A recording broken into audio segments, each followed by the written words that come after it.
All here back again with you guys, the man of the hour, too so wait to be sour.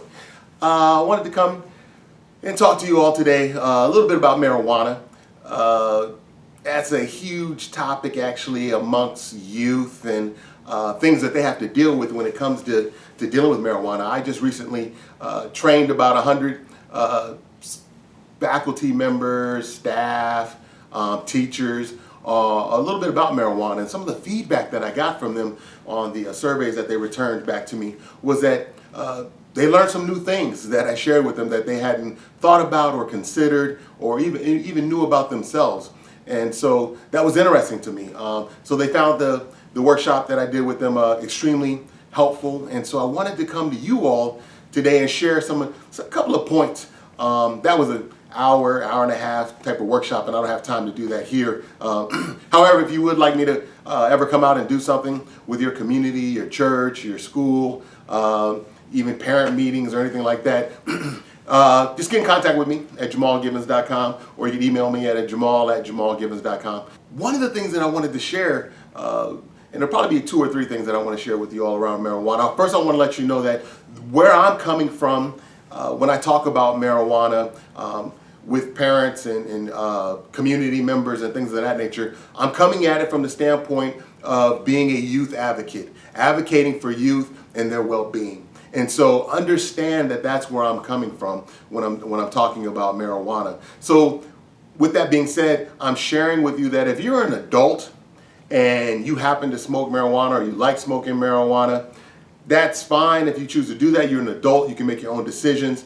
That is something, again, a choice that you get to make. But when we're talking about our youth, I think we as a community need to make decisions that are helpful to helping our youth succeed. Helping our youth to succeed is important. And I think some of the decisions we've been making around marijuana is not setting up our youth to be successful in life. And so one of the things that I want to share, like I said earlier, is that the marijuana that's out there today is totally different than the marijuana that was out there back in the 50s and 60s and early 70s. This marijuana has a higher content of THC. Back in the 50s and 60s and 70s, you were getting probably 2 to 5% THC. Oh, so THC is one of the active ingredients that's within marijuana. I can't even say the word. It's tetrahydroc or whatever. But it's THC. Everybody knows that about, and that's the ingredient that's active and also gives people that high that a lot of people tend to like when it comes to marijuana. And so the THC content back in the day was only, like I said, 2 to 5%, maybe even 7%. But now, today, they can get THC content up to at least 40, 50, 60%. And I've even heard on the street, and I don't know this for a fact, but they're getting it up as far as 80% THC content.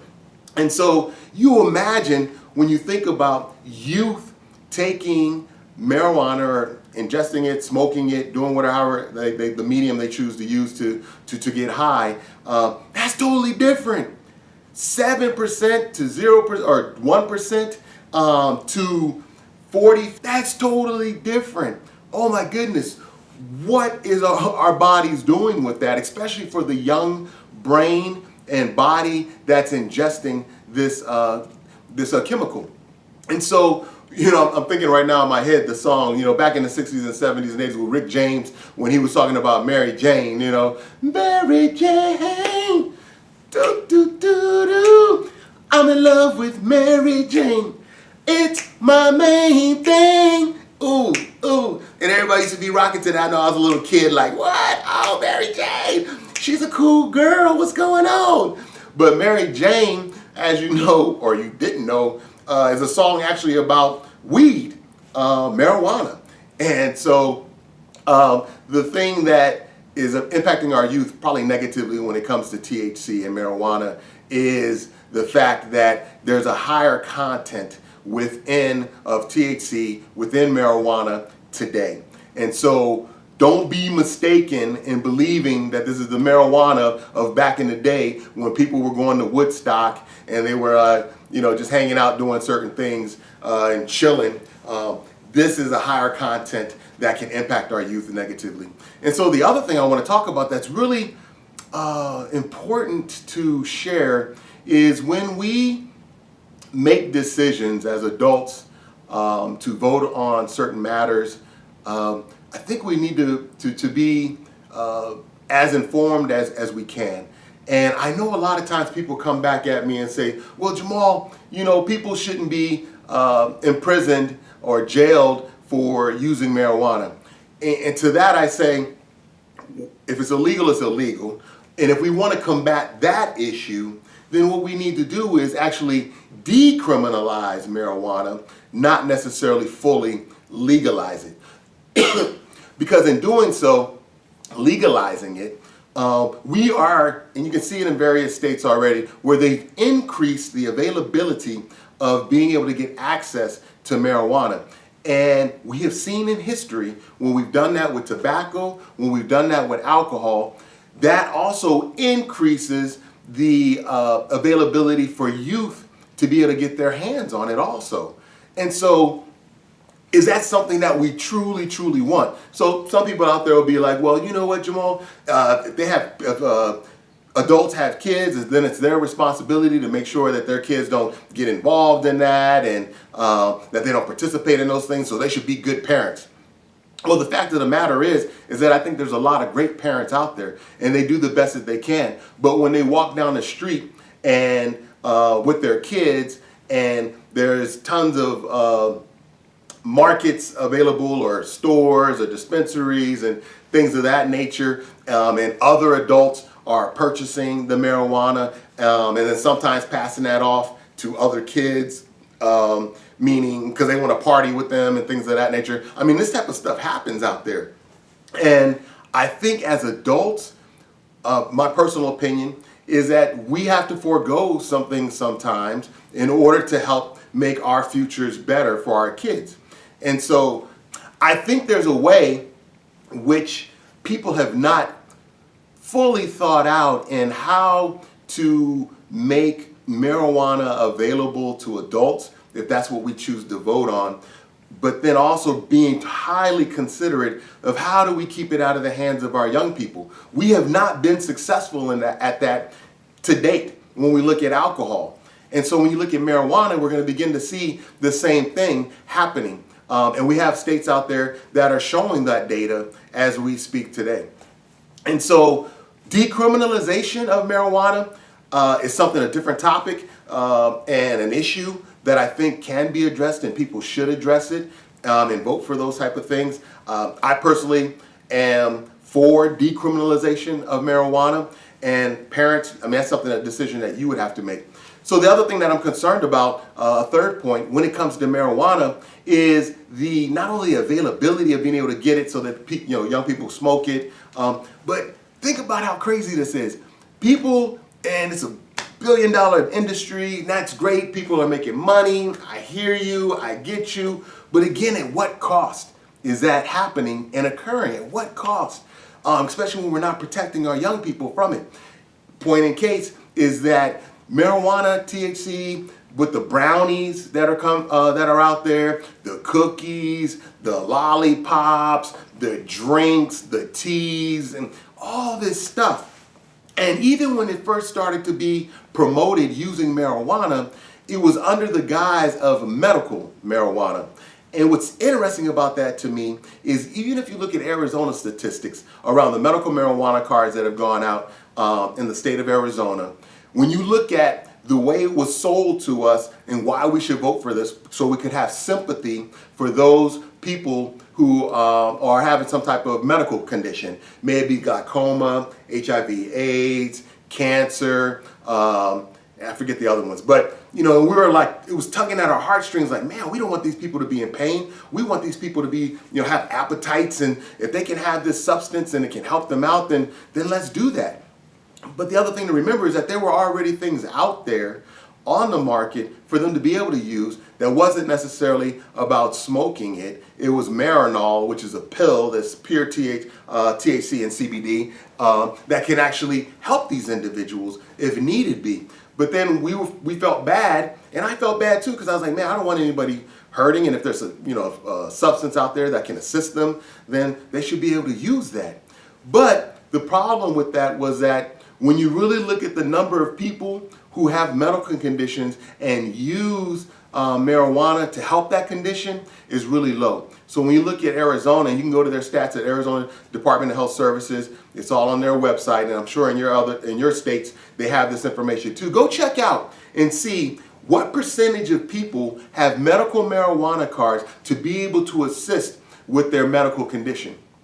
In Arizona, it's something like when you look at glaucoma, cancer, HIV/AIDS, and things of that nature, it's like something like 2%, 3% of the number of cards that we have out there. And the number of cards that we have, medical marijuana cards in Arizona, I believe is around 150, 160. Don't quote me, I should probably look those numbers up right now. But when you look at that, 2% or 3% of these people that needed it, they're not necessarily going to get it. Some are, and that's great, but not nearly as many that are not using medical marijuana for the purposes of that particular medical condition. And this is what's really interesting to me is when you look at the highest number of medical marijuana cards in Arizona that people get for a condition. Wait for it. You got. It's crazy what they say their medical condition is, and believe me, I believe that some of these people probably do have this particular issue, but it's for chronic pain. It's for chronic pain. I don't remember a lot of advertisements about pain being one of the key medical conditions that people really wanted help with. Again, not to say that it's not needed for those individuals, but here's the thing that's interesting to me is that those doctors who prescribe medical marijuana cards to individuals for chronic pain, they do it because it's hard to detect the amount of pain that any one person is in. So does that make sense? So I could walk into a doctor's office. What's up, doc? How you doing? Yeah, hey, Jamal, how you doing? So tell me your issue. Well, doc, man, I'm feeling pain, man. I'm feeling pain. Yeah, doc. No, man, it's like in my legs, man. No, wait, I don't know, doc. It's in my back. You know what I mean? I don't know where it is, but it's just pain. And doctor be like, well, Jamal, tell me, so on a scale of, 0 to 10, 10 being the highest threshold of pain that you're feeling or whatever, what is it? And, oh, doc, man, I'm at about a 9, man. I'm at a 9. And doc's like, you're at a 9? Okay. Well, here's a medical marijuana card. Go take some marijuana. So the doc can't test how much pain you're truly in. He or she, has to go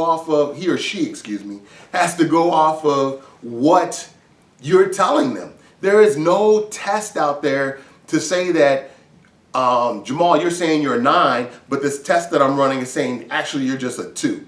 And just because you're a 2 doesn't mean because you're a 2, I shouldn't prescribe medical marijuana to you. I should actually prescribe you ibuprofen at 400 milligrams or whatever it is. So that's one of the challenges. So imagine, and I have a few friends out there. I'm cool with people that sometimes I have acquaintances and some friends that use marijuana, and I know some of them who have actually obtained medical marijuana cards by saying that they were in pain. And the years that I've known them, I never heard them complain or talk about pain. So now they may have had some pain when they broke up with that individual, like, oh, my heart's broken, oh my God. This pain, I need marijuana to deal with it. This pain, they broke my heart. So, I mean, that's the issue out there. So when it comes to youth, we have to educate them about marijuana. We need to be sharing with them that marijuana does have some harmful effects to it. It's not this cure-all okay drug. Because here's the other thing that you all may already know, and if not, I'm going to shed some light on it for you, is that the adolescent brain, or the brain itself, doesn't be fully developed hasn't developed fully until the ages of years 23 to 25. The brain does not fully develop until the ages of between the ages of 23 to 25. For some it's faster, for others it's slower. The research has said that women, you guys' brain develop faster than men. That might explain why some of us guys are a little slow. But so when you're talking about adolescents and them using a chemical that they do not need for a medical purpose, what are they doing to their brain and body? So it's not something it's harmful. I mean, there's some negative effects to this, and it's the thing that nobody wants to talk about. We also need to take the time to research more about the impacts and the effects of this. Nobody wants to talk. So when we talk about DUIs that occur out in the community, normally what people say is that means driving under the influence or drinking under the influence. When in actuality, it is can be driving under the influence of any type of substance, not necessarily just drinking, but driving under the influence of some type of substance. So when we think about that, we don't have enough research to know how many nanograms of THC needs to be in somebody's body in order for them to operate at 100% capacity when driving a vehicle. So in other words, we don't know how many nanograms of THC needs to be in a person's body before they are considered impaired. And so that's the other thing that's happening on the streets that nobody's thinking about, right? We're like, oh, this is fine. And then you got like 100,000 people that have medical marijuana cards for back pain, but yet here they are on the streets driving. Police don't have a detection system to know in a quick manner how much THC is in one's body. We don't know how much of it needs to be in the body in order for somebody to be considered impaired. And so for us to think automatically that you can smoke marijuana and it has no impact or effect on your body and impulses and reaction time and things of that nature, that would be foolish of us to believe that. So why can't we learn from our history that how long did it take us really to understand the negative effects of alcohol? How many years did it take? I'll let you answer that question. It's been many years, right? That's alcohol. Also, when we think about the other thing, alcohol primarily. So also nicotine and cigarettes, right? How many years? I mean, I remember like flying way back in the day when I was a little guy, man. People were allowed to smoke on airplanes. I mean, when you watch that show Mad Men, you see them in the office just smoking up with everybody around them and things of that nature. But then what was it, the 80s, I think? Around the 80s, we began to have more research and understanding behind the negative effects of cigarettes.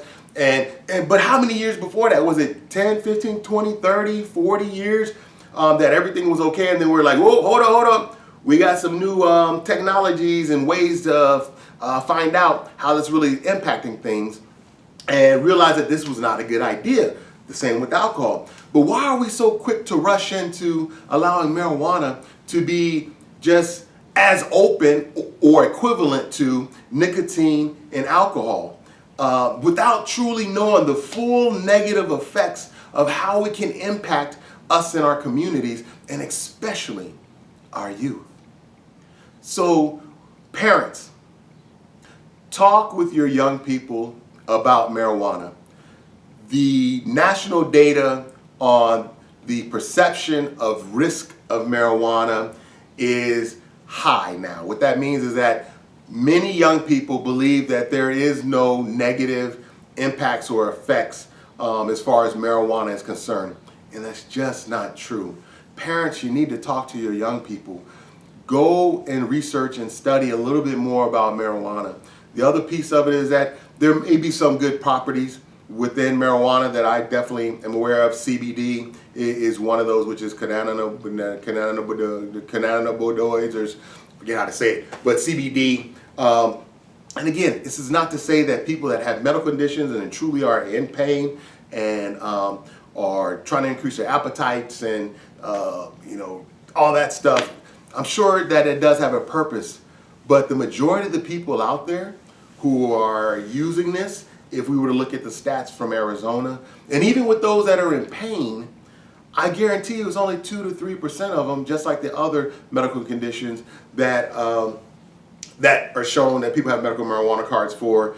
It's probably about the same. There's probably 2 to 3% of people that truly have chronic pain and need assistance with that. So I don't want to make this too long. Basically, my point is, do the research, understand it, think about our youth and our communities and how it is truly impacting things. And with that, I'd love to hear your feedback on this and your comments. Share this with other parents to think about, and I'll probably be coming back with some more information about this. As I said before, it's about an hour and a half workshop that I've done before. So go to JamalGivens.com, check it out, and again, share this information. I appreciate you all. Have a good one.